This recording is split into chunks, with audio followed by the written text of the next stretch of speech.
Hello friends, this video is going to be about the best way to capture or stream retro consoles, or simply the best way to play them on your modern flat panel TVs. I'm going to talk about why cheap solutions are really bad, what kind of resolutions those retro consoles are outputting, and what kind of good solutions exist today to play on your modern TVs and capture. I won't be going into detail about capture software or OBS or slobs and how to do the computer side of things if you're capturing. I'm also going to talk about capture cards, but I will say if you're looking into getting a capture card, I would recommend going the internal route. The short version of that from a technical standpoint is when you're using USB, you've got to go through Southbridge to get to Northbridge to get to your CPU and RAM. That's a little technical, but if you're on the PCI Express side of things on an internal card, you're going directly to Northbridge and going to your CPU and RAM from that way, and you're not worrying about all the interference from all your input-output devices that all have to go through that Southbridge. And of course, therefore, PCI Express is faster than USB 3.0, and then of course even better than 2.0 if you're stuck down that path. So why is cheap bad? So there's a need to go out there and get good HDMI converters and scalers. Even if you're just playing and not capturing or streaming, you don't want to just plug your retro consoles with your composite yellow directly into your TV, even if it has it. It's going to have some problems. And the reason for that is your flat panel TVs were just not designed to handle those low resolution signals and do it in an efficient way. So a lot of your low resolution consoles are outputting at things like 240p, which TVs just can't handle. So they're trying to scale it themselves. And what's happening is those TVs weren't designed to do that. So don't just buy this junk on eBay. It's going to try and take your composite video signals and convert them to HDMI. This is e-waste. It's junk. Don't buy that. And the two most important things you want to think about when you're looking at retro consoles and you're trying to convert them for modern TVs is lag and picture quality. Picture quality is something you're going to notice, of course, when you're looking at it, and it's just going to look blurry or fuzzy or flickery. Those kind of things are what you're going to notice when you try and take your retro consoles that are putting out a 240p signal and putting it into your modern TV. It's just not going to look great. The other thing you're going to notice is you're going to have input lag. When you jump, you're going to notice your character on the screen is jumping milliseconds to seconds later from when you press the button, and it's just not a good experience. So both of these things are accounted for when you're properly converting that analog signal over to HDMI and a digital signal and scaling it that way. You can even experience these issues just by trying that. If you take, your retro consoles, I keep picking up a Super Nintendo here because it's closest, but you take that signal, you take your AV out with your composite video and you plug it into your 70-inch TV, you're going to notice it's not the greatest. Like I said, those modern TVs are just not meant to handle that signal. A lot of it's 240p, some of it's 480i. I'll get into that in a little bit. But essentially, your TVs have the capability sometimes to do that scaling, but they're not doing it correctly. They're doing it for old VHS tapes and old DVDs and standard definition TV, and it's converting that signal based on just a casual experience. And you don't have to worry about any inputs because you're not playing a game in those scenarios. And TV manufacturers just didn't care about gaming is the short answer for it. And all of these games were designed before these TVs existed, and they're all sending analog signals that way. So TVs technically are capable, just not in a good way. So what resolutions do these consoles output? The video signals are very different, like I've been explaining for modern consoles. You're talking about anything before HDMI is going to be a analog signal. So HDMI is all digital, just like connecting two computer components digitally. And a lot of those signals were interlaced versus progressive scan. So if you think about something like 1080p, the 1080 is your vertical scan lines in your resolution. So 1080 will be the second number in your resolution, like 1280 by 1080 or whatever the resolution numbers are. And that P stands for progressive scan. The difference there is progressive scan is sending your odd and even lines at the same time, but an interlace signal is sending your odd and even lines alternating in the signals. And CRTs, old TVs, were meant to accept that and can handle that, but modern TVs can't. So a lot of times what these converters are doing is de-interlacing that signal and trying to get it to a progressive scan. And a fun fact on top of that is when people advertise 4K from a marketing standpoint, that's actually 2160p. So the resolution is 3840 by 2160. So they're taking that 3840 and increasing it to 4K and using it as a marketing term. On your computers, you'll also see 1440p. If you wanted to use similar technology, you could call that 2K. If you wanted to go down to 1080, you could round down and go to 1K if you really wanted to. But those are just marketing tricks, just kind of a fun fact about how we went from the standard of 1080p and now they're advertising 4K and what that really means. So what AV connections are the best? So you've seen me hold up these kind of connections. These are called composite, right? A step below composite for yellow is just RF. The old school, you get a Nintendo Entertainment System and it has a coaxial input just like your cable. That's a garbage signal. Don't ever use that if you're just playing. There's some crazy technology going on there if you really think about how that works and how it's sending a radio frequency signal like millimeters away from each other to get that signal to work. But don't use that, it's garbage. If you absolutely have to use something, start with this and upscale it, convert it from there. The next step up in quality is S-Video. S-Video is going to look kind of similar to what this Sega Saturn plug looks like, but it's a black plug and it's got some 4 pins in it and a sturdy point to keep you from going upside down. An up step from that is going to be your component video. So your component video is going to still have your audio. It's going to have your yellow and your red for audio, but then it's also going to have your green, your red, and your blue for your video instead of just a yellow. This is the best you're going to get from an analog standpoint. I won't get into SCART.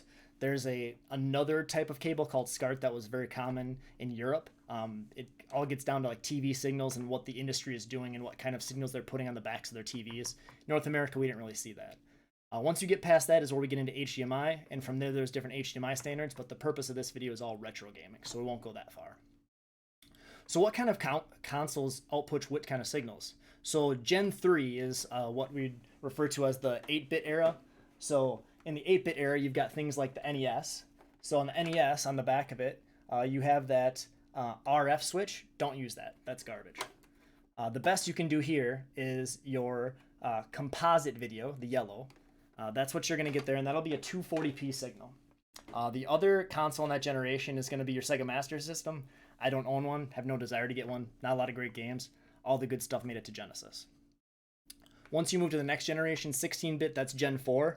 That's where you get into your Super Nintendo, your SNES. And on the back of that, you've still got RF output. Garbage, don't touch that. There's a multi-out port here. That's your AV.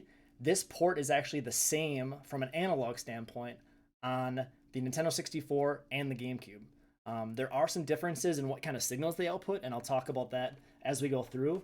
The Super Nintendo is capable of using a component cable out of this port. Genesis can also do that. The weird thing about the Genesis, though, the Genesis here has AV out right here, and it also has that garbage RF output that we don't talk about. But from this AV port, it supports component. So you can also get some expensive cables and output a better signal that way. The couple of weird things about the Genesis, though, if you're going to get a Genesis, always get the one that looks like this. Don't get the Model 2s or the Model 3s. The Model 3s are garbage. The Model 2s are okay, but all of them output mono. So if you look at the cable on a Genesis, it only has one yellow composite and one white audio. There's no stereo audio. But if you buy this version, it has a bypass. And that bypass is using the headphone jack on the front. So it has a slider here from 0 to 10, push it up to 10, get a cheap cable that goes from 3.5 millimeter headphone jack to a RCA plug. It just won't have the yellow. It'll just be the red and the white, and you can plug that in along with your yellow, and then you get stereo audio. But the Genesis is very well known for having just a very poor composite signal compared to the Super Nintendo. So if you're diehard Genesis, you want to get to component cables. I can make another video talking about component cables, but in this, I'm not going to get into those details. So moving on to the next generation, we've got Gen 5. Gen 5 also gets weird in some ways. So the PlayStation has the multi-AV out port, which is going to support just component. It doesn't support, it's going to support just composite, not component. So it's only going to support this yellow. Any better signals are going to require some hardware modding. The weird thing about this system, though, everything before this in the previous generations was 240p.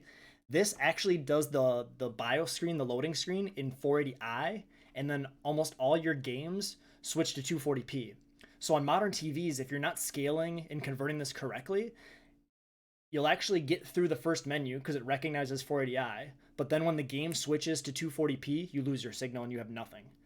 The other weird thing is it'll actually switch to 480i again when you go into some menus in some games. So that'll actually mess with other converters as well, where you'll see a flicker as the upscaler converter readjusts for the signal and then gets you back a picture on your screen. Very interesting on how they did that.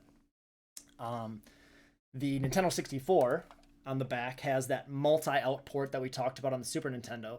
This does not support component cables, but it does support S-Video. So your upgrade from that yellow composite is going to be S-Video for the Nintendo 64. And the other Gen 5 system is the beloved Saturn. So the Sega Saturn always has my action replay in it so I can play Japanese games. But this AV out supports component. So again, we're able to move from that yellow composite up to that red, green, blue for a better signal. And that'll come in later when we start talking about what are the good solutions you can use. And that's why I'm talking about what systems support which types of signals natively without any hardware mods. So that's Gen 5. Moving on to Gen 6 is where you get into GameCube and the PlayStation. On the PlayStation 2, this AV port is actually the same thing that's on the PlayStation 1, except now it supports the component video. So there's some improvements there for the PS2 in Gen 6. Most of this stuff is, again, going to be 1080i. So there are some select games that you can boot into progressive scan mode by holding a combination of buttons on the controller when you start up the game. But you have to do that with component cables, and your TV, of course, would have to support that, which isn't a problem.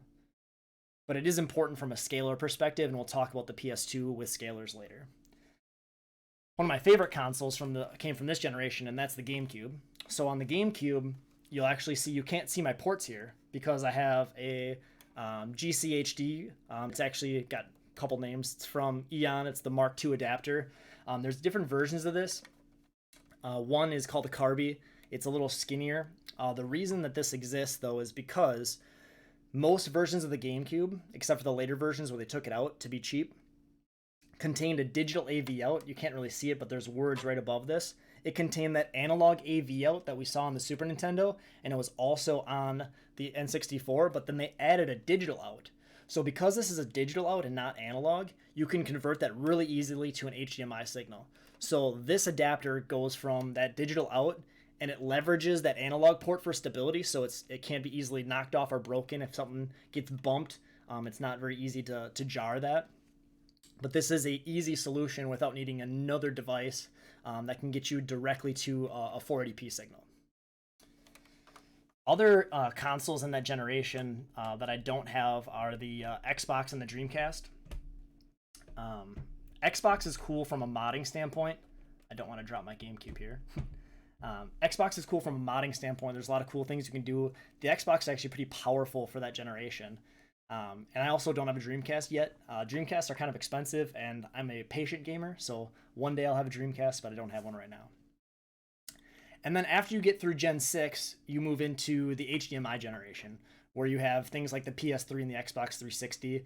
The Wii kind of falls into there. It has component cables, but it's very easily converted because it has a digital output to HDMI. So I'm not going to talk about Gen 7. So when I talk about retro games in this video, I'm talking about Gen 3 with the Nintendo, the original Nintendo, through Gen 6 with your PS2 and GameCube.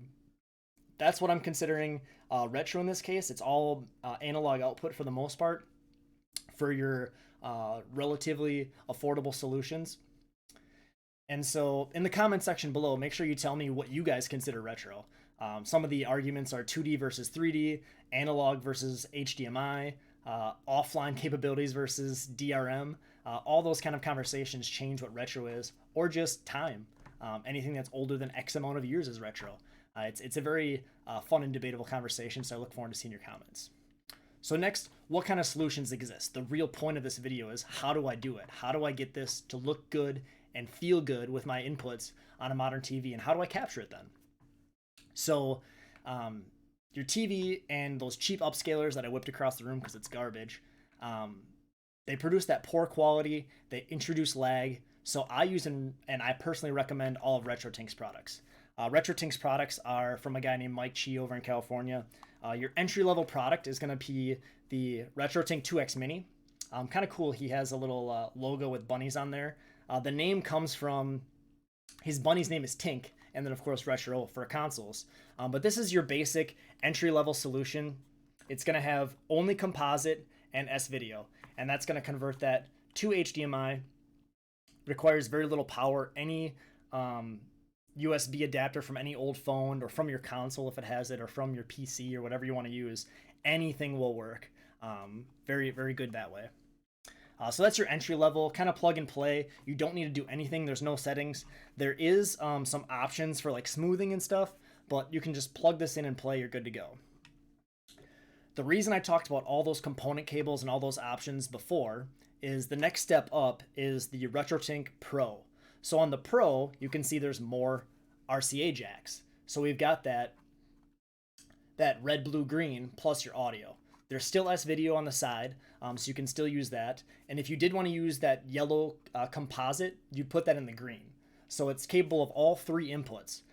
This is more expensive, of course, and it covers more of your bases. But like I said, some of those component cables aren't cheap or standard. They're third-party from retro enthusiasts. So those cables get a little more expensive. The other one that I can show you is the Rad2x multi-format. So this one is very similar in look, except it's in a black case. Again, they've still got the bunnies on the back. But this multi-format has a really niche use case, which is for the PS2. The PS2 has those 480p games. So this supports pass-through of 480p. The other ones do not. And this one also has other unique characteristics that make it uniquely adapted for the PS2.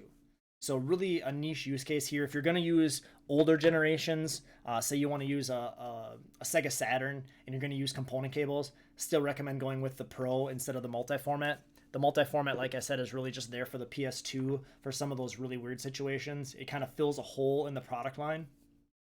Ones that I can't show you because I don't have them. The newest line in the Rad2x products is the 5X. It's the newest creation from Mike Chi, and that has a built-in additional upscaler up to 5 times. So you can go from a 240p signal all the way to a 1080p signal. That, of course, is more expensive. Those have had 2 major production runs so far in the last year, and they've sold out immediately both times. So very desirable, very good products. Highly recommend all the things he does out there. Outside of Mike Chi and Rad2x, there's a couple other options. There is the Ossc, which is the open source scan converter. That's more for the tech savvy people. It's got a lot more options. It's a little more configurable, looks pretty, nerdy, if you will. But it's also a line multiplier and not a scaler. So it may not be the best solution depending on your desires. Like I said, it's a little more advanced solution. There's also the Framemeister.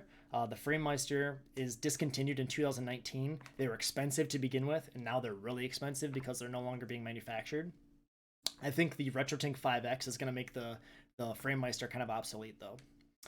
Really, the Framemeister's best use case is when you want to play on a CRT and you want to output to HDMI for a capture solution. So if you're playing on a CRT for that true nostalgic feel and the best zero input lag, best picture, the way it was designed and meant to be played, that's the best way to go versus these other solutions, which don't really have a good dual output. If you wanted to get to dual output before that, you'd have to split the signal before you go into something with the Rad2x, so that's still an option, but the Framemeister just does it easier.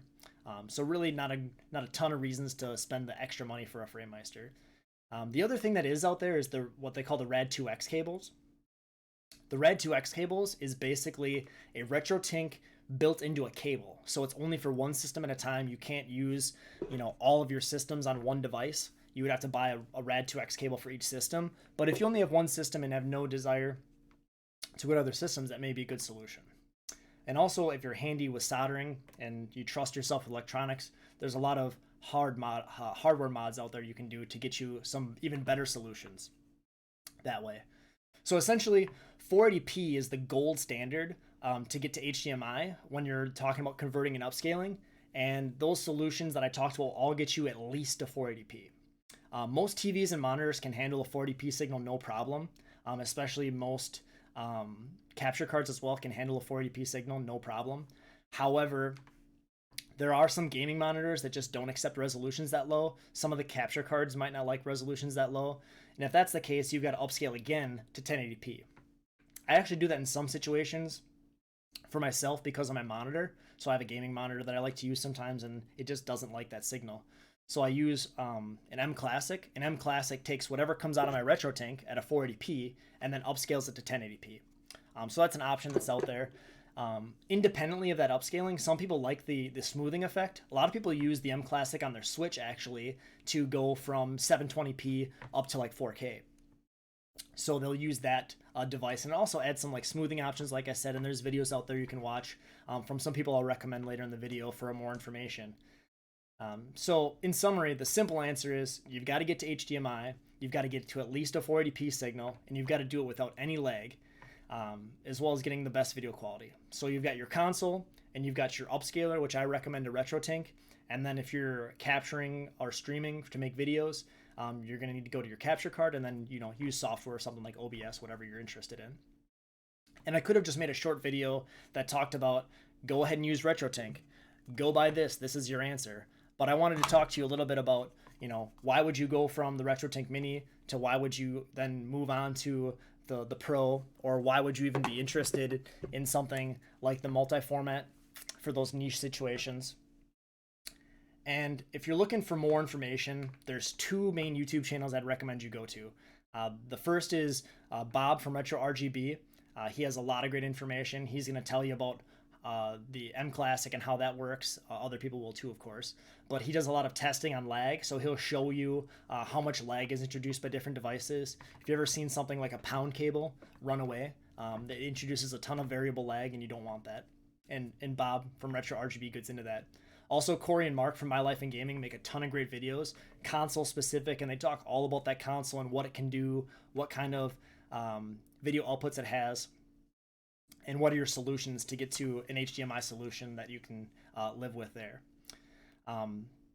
They'll also talk about those hardware mod options that you may be interested in. Like I said, if you're into soldering and you trust yourself with electronics and not destroying your console, there are times where you could slip with a soldering iron and completely destroy your console. So you gotta have a steady hand to do those kind of things. But like I said, appreciate you watching the video. Leave some comments down below and tell me what you think about retro consoles and what you consider retro. And like I said, RetroTink's the way to go. I think they've got the best products out there for a reasonable solution, and then you can move up if you want for component cables and move up from there. But again, thanks for watching. If you have any questions, let me know in the comments, and maybe I can make another video in the future about component cables and really dive deep into those solutions. But thanks for watching. Have a great one.